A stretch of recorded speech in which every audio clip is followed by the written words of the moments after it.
নেপাল ও চীনের সীমান্তে আঘাত হেনেছে প্রলয়ঙ্কারী বন্যা ও ভূমিধস। কেউ কিছু বুঝে ওঠার আগেই পানির স্রোতে ঢেকে যায় অফিস, বাড়ি, গাড়ি, ভেঙে নিয়ে যায় বিশাল ব্রিজও।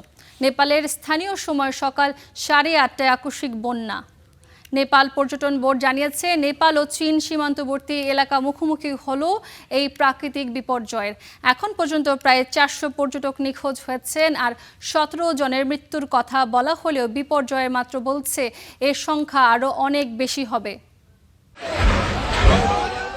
এ যেন এক মহাবিপর্যয়। কি হতে যাচ্ছে কেউ কিছু বুঝে ওঠারও সময় পায়নি। পাহাড় থেকে নেমে আসা প্রবল স্রোত মুহূর্তেই সবকিছু তছনছ করে দেয়। স্রোতের ভয়াবহতা এতটাই ছিল যে ভেঙে নিয়ে যায় আস্ত সেতু। নেপাল ও চীনের সীমান্তবর্তী এলাকায় এমনই আচমকা ভয়াবহ বন্যায় প্রাণহানি বেড়েই চলেছে। বন্যার সঙ্গে হয়েছে ভূমিধসও।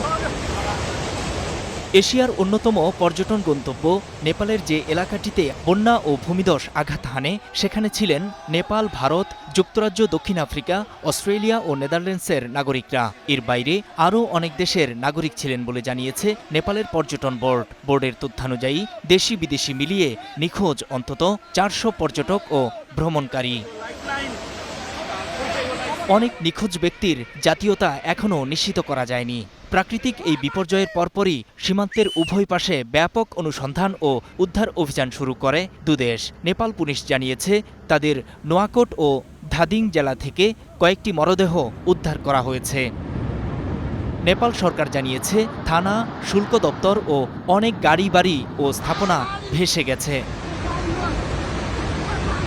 অন্যদিকে চীনের রাষ্ট্রীয় সংবাদ সংস্থা সিনহুয়া জানিয়েছে, দক্ষিণ পশ্চিম চীনের সিজাং স্বায়ত্তশাসিত অঞ্চল, যেটি তিব্বত নামেও পরিচিত, সেখানে দুই দেশকে সংযোগকারী একটি প্রধান স্থলবন্দর জিরং বন্দরের কাছে ভূমিধস ও আচমকা এমন বন্যা আঘাত হানে।